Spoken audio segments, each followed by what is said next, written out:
At 16, I took a fatal blow for him. As my wolf soul shattered, he swore with blood-red eyes, "When I become alpha, I will make you my Luna." But 2 years later, when he led the pack to migrate to new territory, he told the butler before departure, "Her broken wolf soul will only drag the group down." With my bundle, I slipped out. Fate played a cruel joke. I boarded the wrong carriage, replacing a weeping bride, and was delivered to the wedding chamber of Alaric Argent, alpha of the Sterling pack. The tall, steady figure before me sparked an odd sense of calm. The fog of memory wouldn't let me be sure. Was this mistaken arrival a new beginning or the continuation of an old shadow? The Blackwood pack was leaving. This dark forest could no longer sustain us. Only me, Alara Vega, was forgotten. Felix Sable, our alpha. He used to brush leaves from my hair and call me Little Alara, "Don't be afraid."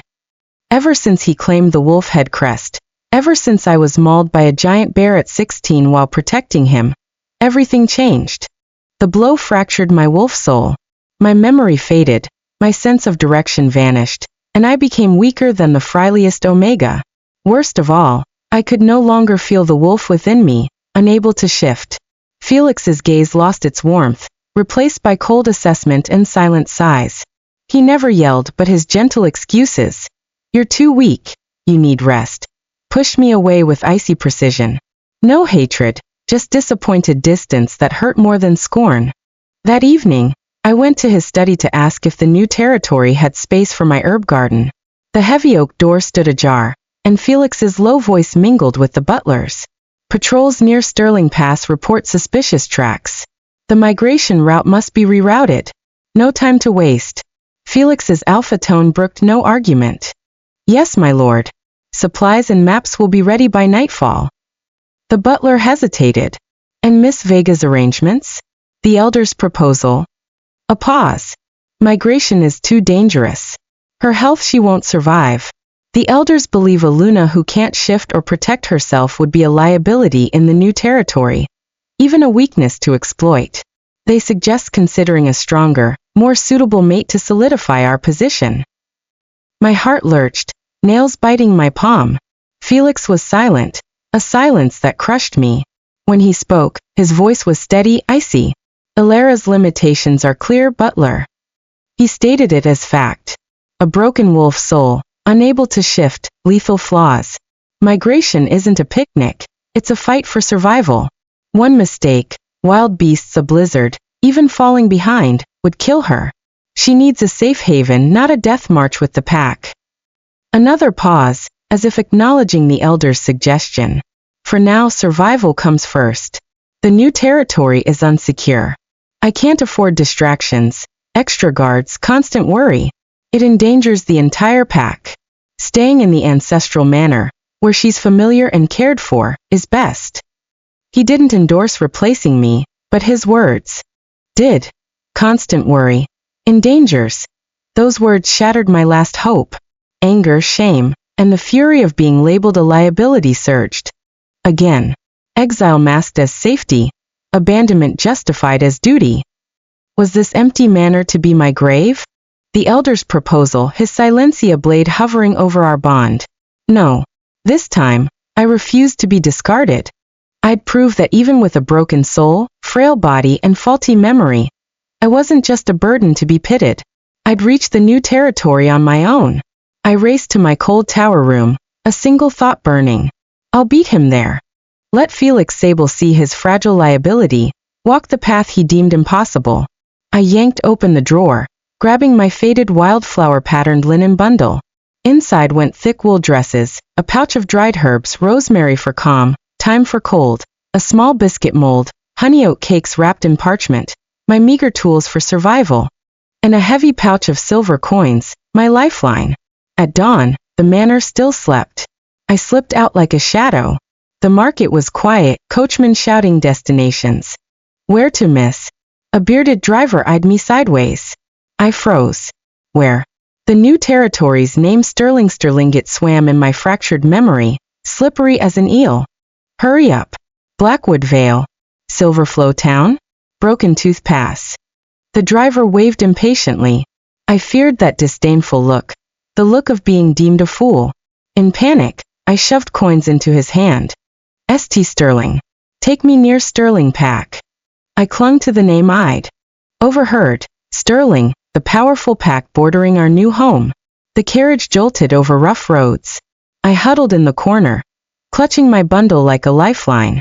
Only when the manor's spire vanished did I dare breathe, tears stinging my eyes, fear, defiance, and the ache of abandonment. Inside, laborers chatted around a charcoal stove. Hey, heard about Alpha Alaric Argent, tough as nails, but still single. Idiot. An older man spat. He's had a betrothed since childhood. Noble blood, perfect match.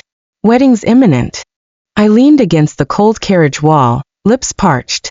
Betrothed. Perfect match. The words struck like ice. Felix and I had been promised, once. Now to the elders, to him my white wolf bloodline meant nothing next to my inability to shift. Flashbacks. He picking bluebells for me, comforting me after nightmares. So when the dark magic twisted bear charged at Felix, my white wolf bloodline instincts overrode fear. I shoved him aside, then darkness, and the agony of a shattered soul. I woke to pack Dr. Aylwin's grave sigh. Little one, too deep a wound. Your wolf soul, the ability to shift memory, direction. He didn't finish, but his silence was a death sentence. I was 16, newly aware of my bloodline's political weight and my arranged fate with Felix. The sables compensated, reaffirming. At adulthood, Felix will make me Luna. By my bed, the budding Alpha clasped my hand, eyes conflicted. Alara, don't worry. When I become Alpha, I will make you my Luna. Blackwood needs your blood. I'll take care of you. I believed him. Or chose to. Year after year, I watched the old apple tree bloom and fall. At 18, on another apple harvest day, I baked herb biscuits with trembling hands and approached his study. Felix. I'm an adult now. I held out the warm tray, voice shaking. He was with a distinguished visitor. Later, I learned it was Alaric Sterling. Felix turned, frowned at the sight of me, irritation and embarrassment flashing in his eyes. He glanced at servants, voice clipped. Your memory's playing tricks on you, Alara. The betrothal requires you to be fully recovered, fit to lead as Luna. You're nowhere close. Rest and stop fantasizing. As Alaric approached, Felix's irritation vanished, replaced by a polished smile. Lord Alaric. Congratulations. Your fiancé is noble, brilliant, and composed. A perfect partner, no doubt your greatest asset. He didn't look back.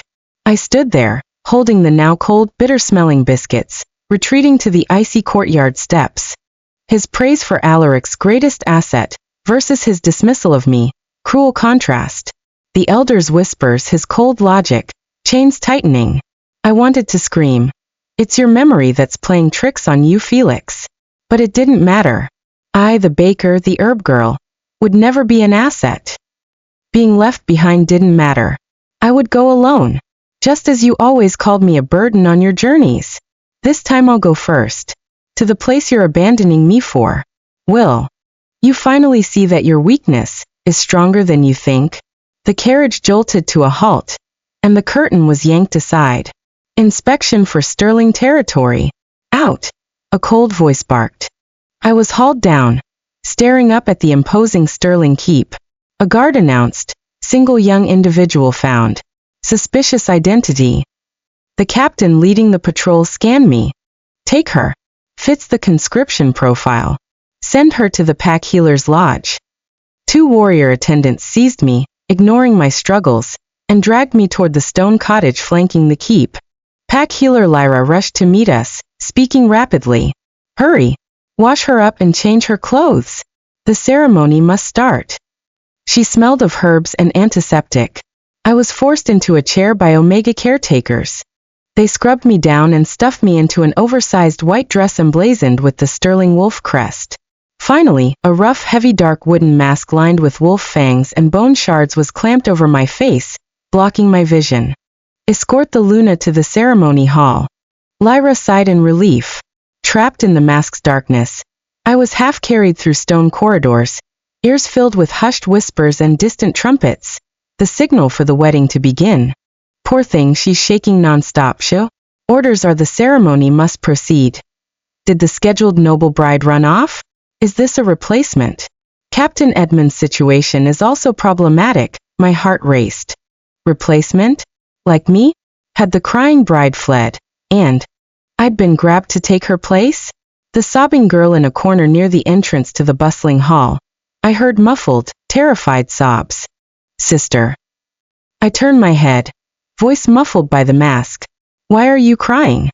The sobs intensified. Forced to replace Lord Edmund's fated mate, he'll definitely notice I'm in love with a warrior. Memories flashed. The laborers had said Alaric's marriage was a political union. I was substituting the political bride, while she was impersonating a bonded fated mate. This could never stay hidden. If you're replacing a fated mate, you'll be exposed. I hissed, voice sharpening. Run. Now. I'm here as a stand-in for Alaric's political match. Maybe I can fool them. Go to your lover. I'll explain to Lord Alaric and keep them from blaming you. Her voice trembled with desperate hope. Thank you. May the moon goddess bless you. Fabric rustled, and her footsteps faded quickly. Hurry. The ceremony's starting. Lyra's voice approached. I was seized again and shoved toward the door, radiating overwhelming alpha power. Still wearing the ill-fitting white dress embroidered with the sterling wolf crest. In the mask's darkness, at the altar stood a figure as massive as a mountain, Alaric Argent. His alpha presence made my knees weak, yet a strange sense of calm washed over me, overriding my fear. Ancient vows echoed. A warrior attendant thrust a heavy silver ceremonial cup into my hands. Alaric's palm closed over mine, steady and strong, as we raised the cup. Together, the vows were completed. After the ceremony, I was escorted to Alaric's chambers.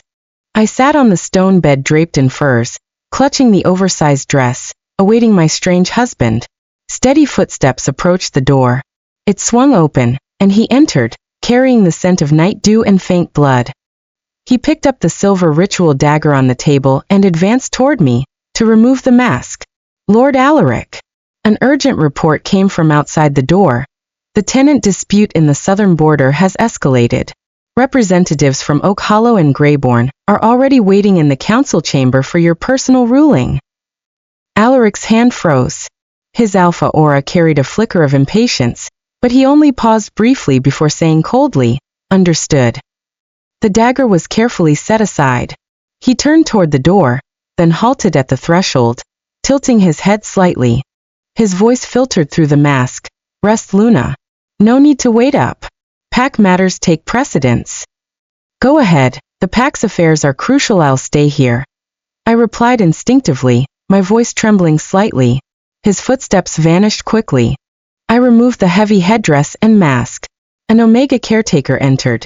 "Luna, please forgive." "No need," I murmured. "The front lines need him." Deep into the night, Alaric hadn't returned. His warrior attendant knocked softly. "Luna, Lord Alaric may be out all night." He left his personal wolf head insignia. "It's dusty and stained with blood. I dare not clean it. Without permission." On the table, wrapped in soft leather, was a heavy silver badge. A majestic wolf head, edges worn, a speck of dark red blood on its fangs. I took the soft deer hide wrapping the badge, dampened it, and gently wiped away the dirt and blood. The badge gleamed in the firelight. With a charcoal pencil, I lightly sketched 2 overlapping tiny pine needle outlines on the smooth back surface of the badge. After cleaning, I wrapped the badge again. As dawn broke, I leaned against the fireplace, clutching it, and drifted into a light sleep. In my half-dream, a familiar scent surrounded me. A large hand gently brushed hair from my face and tucked the blanket securely around my shoulders. His thumb restrainedly stroked the top of my head. The door closed softly. Outside, Alaric whispered to the Omega Bridget, "Grandma Isolde will meet her soon. You know her strict demands. Ensure she doesn't make things difficult for the Luna." Felix's POV. Miss Vega's missing. When the butler rushed to inform me, my quill hesitated mid-air over the document, but I quickly resumed reviewing the papers, not bothering to look up as I interrupted. "What is it this time? Does the herb garden need moonflowers replanted? Or has the kitchen run out of honey again?" Tell her such trivial matters don't require special reporting. I don't have time for her to fuss over these things. I've truly been overwhelmed lately. The Blackwood pack is about to embark on its migration, and as Alpha, I need to personally confirm every preparation, from supply stockpiles to migration routes, from the accommodation of the elderly, weak, sick, and disabled to potential threats along the way. Every link cannot be overlooked. What's more troublesome is that the pack elders have been frequently pressuring me to reassess the candidate for Luna.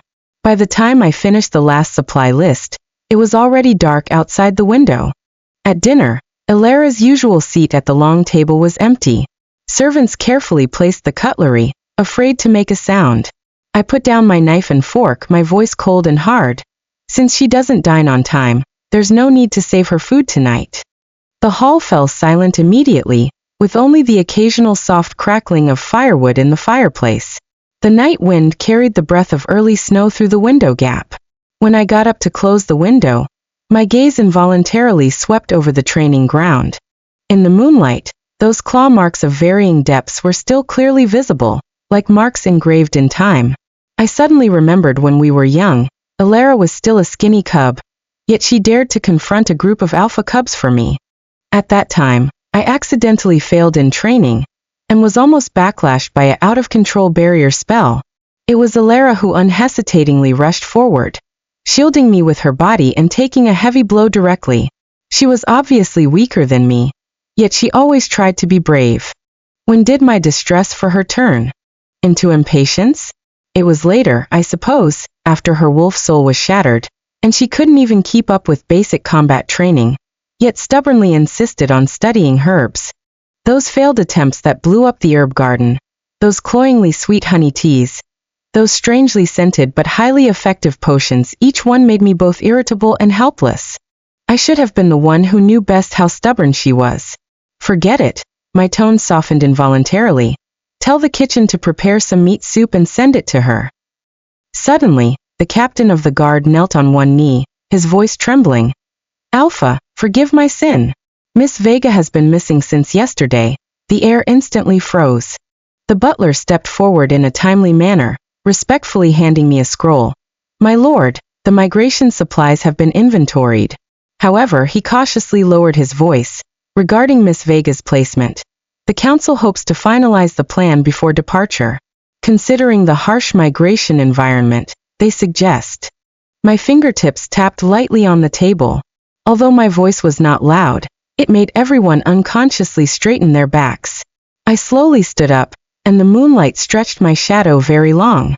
Send my order, my voice was calm. All patrols immediately launch a search, focusing on investigating the herb market and the Southern Honey Workshop. A self-proclaimed clever guard whispered in persuasion. Lord Alpha, Blackwood isn't the only one with a white wolf. Why do you have to? When my gaze swept over the young guard who made the proposal, he immediately lowered his head, and the fur on his neck involuntarily stood up. Although there was no furious rebuke, the oppressive feeling from a top-tier alpha made everyone understand the seriousness of the matter. Search, my voice was as cold as ice. Turn every inch of land upside down. The firelight in the fireplace flickered on and off, casting light on an unremarkable glass jar in the corner. Inside lay a bunch of dried moonflowers and several strands of silver-white wolf hair stained with dark red spots. Ilara's POV. My first summons to meet Lady Isolde Argent came as a formal request from Omega Brigid. Lady Isolde seldom left her sunlit tower at the highest point of Sterling Keep. As the oldest pack member in the territory, and a former Luna who had outlived 2 alphas, she now reigned above the Argent family, her power second only to the current alpha. In her eyes, the duties and position of Luna were both sacred and unforgiving. Escorted by Brigid through the keep, I heard the corridors alive with whispered speculations about me. So pale, so quiet, clearly not of Sterling pack. Silver-haired Brigid, ever loyal, accompanied me, but Lady Isolde's gaze dismissed her at the threshold. Leave us. It was not a request. Lady Isolde's chamber was a repository of antiquity. Antique chests, drying herbs, wolf pelts, and shards of moonstone. She sat rigid in her chair, silver hair like frost, her shawl and fingers arranged with military precision. even her breath seeming to enforce propriety. The air smelled faintly of wormwood. Isolde scanned me up and down, her voice icily precise.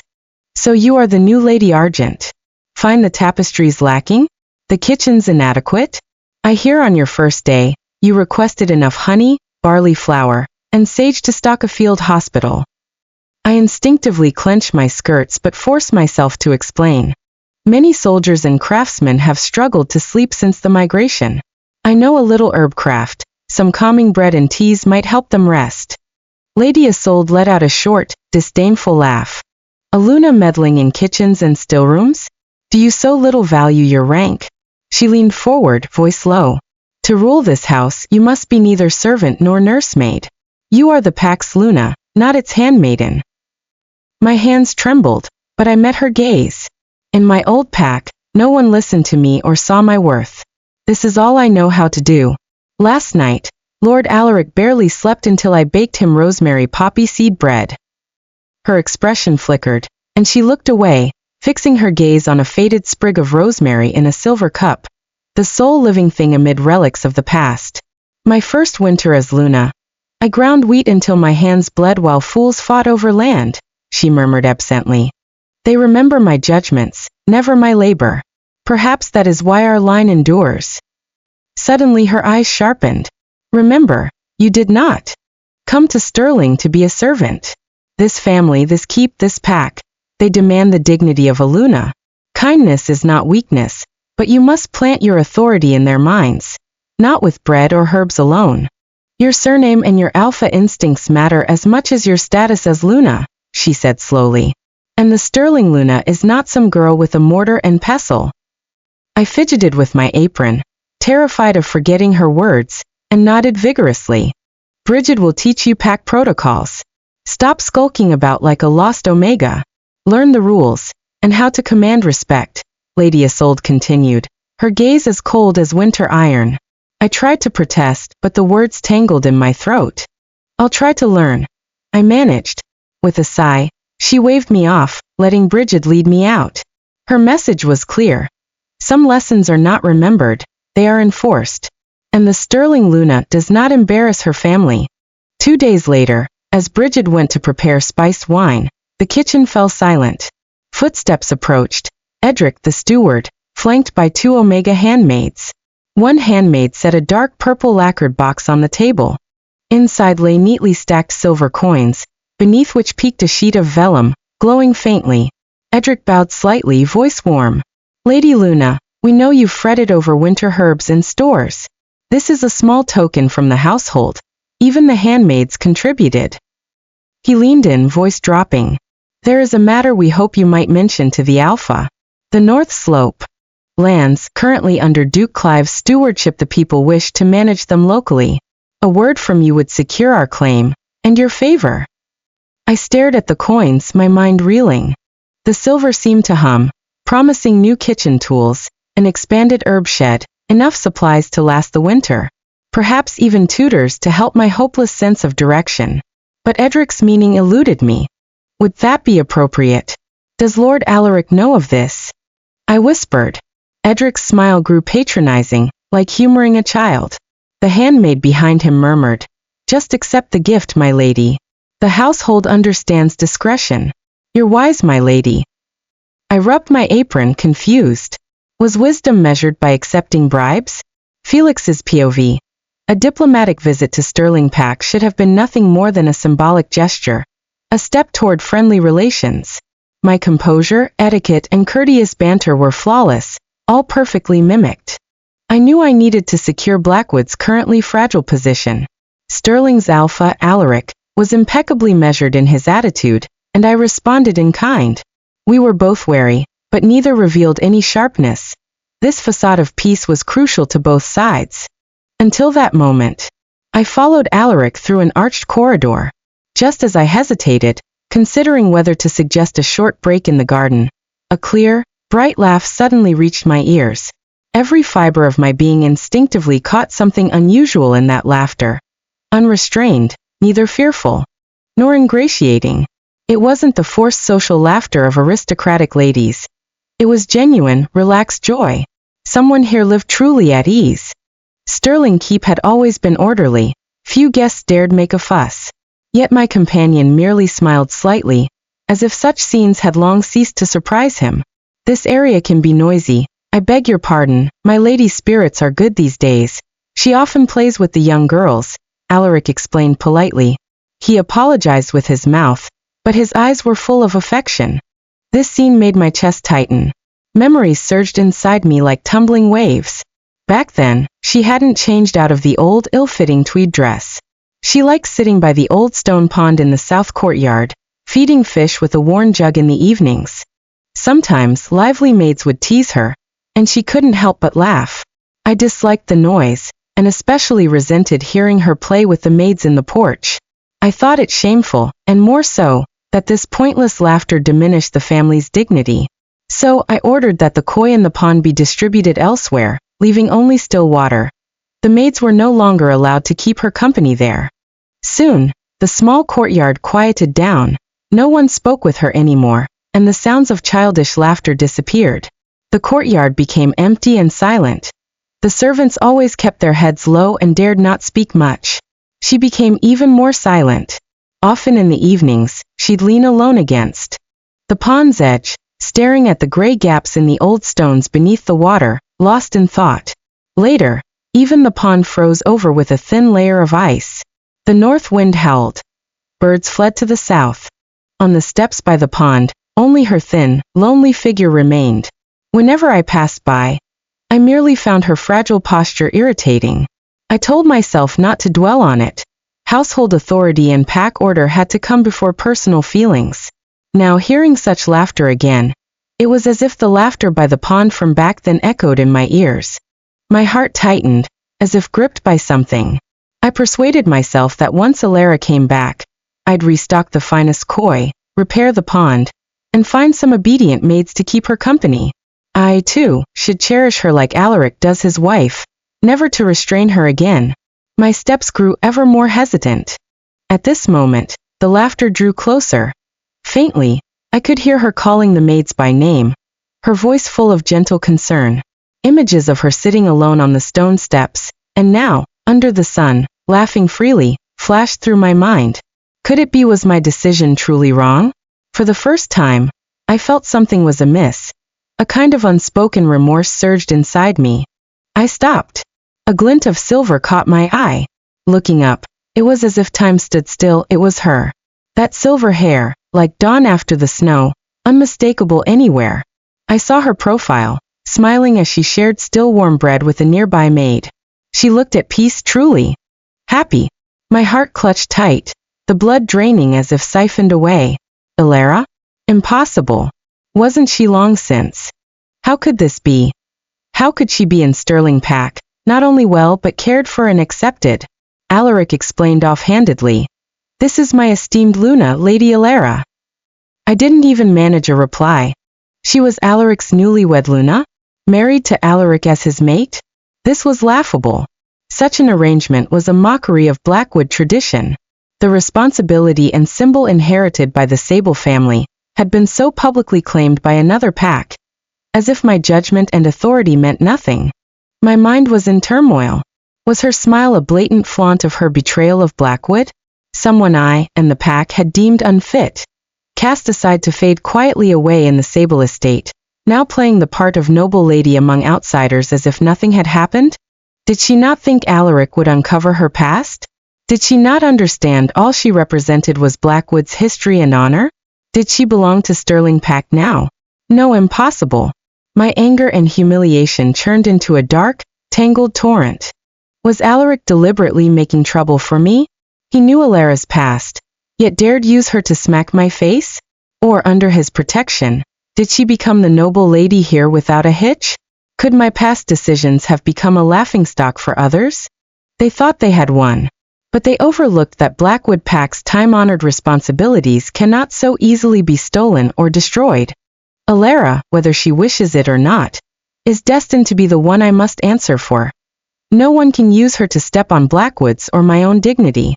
On my return to camp, I spoke to no one. Outside, soldiers patrolled in order, but my tent was the only safe haven. My fingers clenched pale. I forced myself not to remember the sunlight in her eyes and her gentleness. I must make her realize the cost of escape and betrayal. Alaric, too, must learn that his so-called tolerance will bring him trouble in the end. What belongs to Blackwood Pack can only be ruled by Blackwood Pack. She should come home. Alaric Argent, you think you've obtained a rare treasure, but I'll make you see. This is only the beginning of your downfall. Alara's POV. Leaning against the windowsill of the castle's infirmary, the sunlight filtered through the stained glass, casting a pale gold and moon-white glow on my hand. The air was warm and still, mingled with the scent of herbs and crushed moonstones, giving me the illusion of floating in water, silent and soundless. Beneath my toes was a thick carpet adorned with sterling patterns, quite different from the always chilly stone slabs of Blackwood. Sterling's pack doctor was an elderly man with white hair, moving slowly but with extremely sharp eyes. He probed my wrist bones and carotid artery with silver needles, and inspected the deep cracks in the wolf spirit with his gentle spiritual power. The wrinkles on his face deepened even more. Lord Argent. He suddenly looked up, his voice carrying no concealed reproach. These wounds, they are not just recent. Her soul is already riddled with holes. Where was her alpha when she needed him?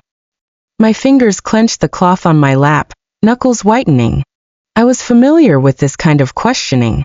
In Blackwood, everyone's silence and cold stares pushed me away in circles like a blade. I subconsciously lowered my head. Before I could explain, Lord Alaric stepped forward and half shielded me behind him. It was my negligence, he said in a low voice, not avoiding the doctor's questioning. His voice was firm yet sorrowful. Now she's in Stirling. It's good that she's safe. Please tell me, is there still a chance of a cure? The old doctor sighed, his gaze softening. There is still hope. But you must understand that this path will not be easy. Only if she is protected by a truly stable and warm wolf pack, and only by resonating with the soul of her fated mate, can all her wounds be healed. She belongs to Stirling, and to her true fated mate. When he said this, the old doctor's gaze was clearly fixed on Lord Alaric. I looked up at them. Their figures became very tall in the beams of the setting sun. I felt inexplicably warm in my chest. After the treatment, Lord Alaric proposed to take a walk by the lake at the edge of the forest. Seeing that Lord Alaric and I were about to leave, Lady Isolde came especially. As I just walked down the stairs, I saw her and several elderly maids waiting. He held out a small package wrapped in a silk scarf and a little silver bag that jingled, and before I could say a word, she had stuffed them into my palm. Good girl, keep this. Remember, if you need to buy anything while you're out there, just go ahead. Don't let anyone take advantage of you. Lady Isolde patted my hand, and then looked at Alaric with a teasing smile. You'd better keep a close eye on Luna. Don't let some stranger sweet-talk her away with just 2 pieces of candy. The maids beside her chimed in unison, and handed over a packet of their own dried calming herbs. Lady Luna, you're always so busy and tired. Remember to steep it in water and drink it. It'll help you sleep better at night. Holding the silver bag and the herbs, I felt warm inside. For a moment, I truly felt like I was being protected in the center by Argent family, and no matter where I went, I wouldn't have to worry about rumors or cold stares. Alaric was by my side, softly chuckling and taking some of the things for me, his voice gentle. Everyone in the family loves you, Alara. The Argent family won't let anyone bully you. Everyone here treats me very well. Those who help me do not expect anything in return, and those who praise me do not do so because they need me to do something. Kindness is everywhere, like the fragrance of flowers in spring. I look up at them, and a warm feeling that is hard to describe wells up in my heart.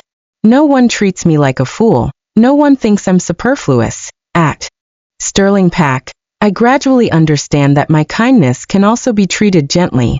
The lake shore was extremely quiet at that moment. Only the chirping of birds in the distance could be heard. All I could hear was the humming of the wind, and his occasional gentle footsteps. I had no idea why everyone in Stirling Keep called me Luna, and handed me all kinds of things, instead of being as sharp and cryptic as Blackwood. I finally mustered up the courage to talk about Edric. Sorry, Lord Alpha Edric and the others gave me silver coins and said that if I just said a couple of words for them, I could get some benefits. I don't quite understand the rules, but it just seemed a bit off. Saying that, I lowered my head, my voice growing even softer. The maids said that accepting it would make me a wise lady, but I always feel that being wise is too hard. The Argent family has always treated me well, and I shouldn't make things difficult for them. Did I do something wrong? Alaric looked at me, his expression softening for a moment, like the silent moonlight falling onto the lake at night. He said gently, "You're not wrong at all, Ilara. The Sterling Pack welcomes you and respects your choice. If you want to be kind, just keep being kind." He didn't blame or cold shoulder me. Instead, he patted my shoulder gently, as if protecting his own cub. My heart suddenly felt much more relieved. Those troubles and shame seemed to have been blown away by the wind. He tightened my wolf fur cloak. For me, I shrank my shoulders in confusion, yet couldn't help but draw closer. The setting sun made his golden eyes even deeper. He patted my shoulder. "Sterling's moonlight and wind will always protect you. You belong here." I suddenly realized that a long-lost desire had risen deep in my mind. I wanted to stay. I wanted to be a member of Sterling. I didn't want to go back to that pack that treated me as a symbol, as a tool. "Why are you so kind to me?" I asked in a whisper, my voice as soft as snowfall in winter. "Why does everyone treat me as one of their own? But I'm just a discarded." He looked at me, a deep and tender light in his eyes. "No, Ilara. You deserve all the tenderness and the blessings of the moon goddess." My nose tip felt a bit tingly. I blinked my eyes, trying to swallow down the hurt and weakness that were about to spill over. Just then, from the distance, the sound of galloping hooves and low growls drew near, like a dark shadow suddenly intruding into the warm and mellow dusk. As night fell, the wind by the lake carried the chill of the stone array. I stood before the boundary marker of Sterling territory, with Alaric and his guards behind me. The guards suddenly became alert and rushed to Alaric's side. Ahead, several riders on wolf mounts, dressed in black cloaks and bearing familiar emblems, were charging wildly.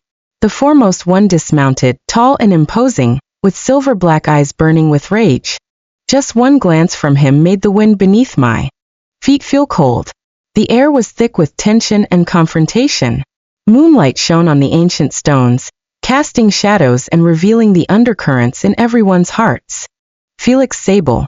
He took a few steps closer, his anger and Alpha's dominance surging like a tide. Pointing at me, he coldly demanded, "Ilara Vega, how dare you betray Blackwood? What did Sterling offer you to make you so heartless?" Instinctively, I stepped back behind Alaric. His hand promptly and firmly steadied my shoulder. Felix's tone turned even colder, laced with mockery and humiliation. "Do you really think Argent is your home? Without the blood of the White Wolf, you are nothing. Alaric Argent? He just saw your bloodline as a means to an end, using you to get back at me. Luna? In Sterling, you were nothing more than a tool, a facade they used to win people over." He did his utmost to shake my resolve, and spared no effort to trap me back in that cage made of black iron. His tone softened as if coaxing. "Come back with me, Ilara.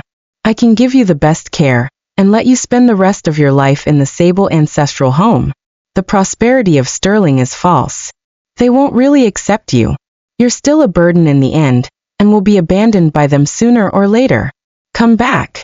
Only Blackwood Pack, only I am the one who truly cares for you." Felix then turned to Alaric, his voice even more somber. "Argent, by detaining my Luna, are you trying to ignite a war between the packs? Give her back to me. She's the White Wolf bloodline of the Blackwoods, my symbol of power." I stared fixedly at his face. In the past, he kept saying he would protect me, but in reality, he personally ordered me to be left at the Sable's ancestral manor. What he gave me was a cold night, everyone's backs, and a string of footprints that would never return. I looked at him, and suddenly a flood of words welled up in my chest. Grief, anger, and sadness all turned into a sharp blade. "Where's the promise you made?" My voice trembled a little, but was unusually clear. "Care for me?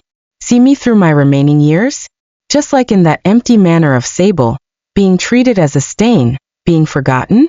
Alpha Sable, don't insult me with your hypocrisy any longer." You said it yourself in the study of the manor that I was a constant worry. I was merely a symbol of the pack, a pawn in your power game. You treated me as a tool, as a liability. You were even considering a stronger mate. How dare you call me your Luna? I turned my head and looked at Alaric. He gazed back at me warmly and firmly, his alpha aura enveloping me, as unbreakable as a mother wolf protecting her cubs. Sterling Pack has never regarded me as a burden. Alaric Argent. I turned to the alpha beside me. His golden eyes shone like a deity under the moonlight. He is the true destination that the moon goddess has guided me to. Only by his side does my soul finally feel at peace. Even though my wolf soul is incomplete, it is only under his moonlight that it has found rebirth. He treats me as the true self I am, and has never tried to use or harm me. I looked at Felix, took a deep breath, with tears in my eyes but no longer afraid. And you only bind me with fear and chains, using the hypocritical slogan of "for my own good," to cover up your selfishness and cowardice. Now my fate is in my own hands. My voice grew stronger. I am no longer the defective and the token you speak of. Here, Ilara Vega swears by the moon goddess, I reject all your claims. My life, my loyalty, will always belong to the Sterling Pack, to my alpha, Alaric Argent.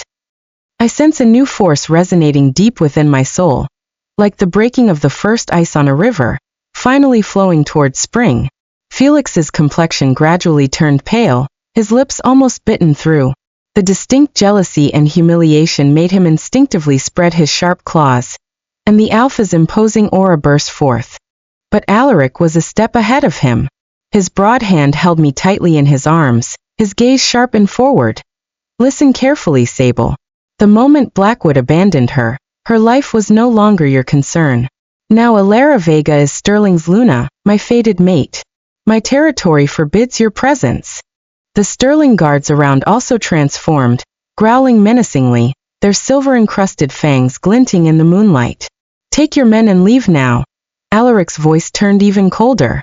If you dare to invade Sterling again, or do anything improper to her, it will be regarded as a declaration of war. The consequences you can't afford. The atmosphere was as cold and still as a frozen lake. Felix looked at me. His expression was a mix of anger, resentment and humiliation. He wanted to retort, but found that under Alaric's intimidating presence and the protection of Sterling's wolves, all his confidence and hope were blown away by the winter wind. In the end, he just gritted his teeth, his face pale as he gave me one last look. In that look was a mixture of jealousy, resentment, and a little belated remorse, but all were powerless to change his fate. He suddenly tensed up and barked at his bodyguards, "Let's go!" The Blackwood wolves left the lakeside in a daze, leaving me standing in the midst of Alaric and Sterling's wolves, with the moonlight quietly falling on my shoulders. My heart beats fast yet remains calm. I once so longed for a place in Blackwood, but now, I clearly understand that I no longer need to look back. My loyalty, my name, my soul, all belong to Sterling. Another season has passed, and the woods of Sterling are brimming with the signs of renewal. As the first snow melts, the cold, clear lake water laps against the stone shore. I carry my medicine basket, and follow the secluded path to gather the tender new shoots of mint. Not far away, the young wolves chase and leap, while Grandma Isolde and the cubs prepare pastries for the spring feast. In the distance, Alaric and the forest guards whisper to each other, and their occasional glances at me always bring a sense of reassurance. It's been a year since that night by the lake when we faced off. My body and wolf soul have found some miraculous healing on this land. Pack Doctor used the gentlest herbs and moonlight rituals, and Alaric's unwavering company every day.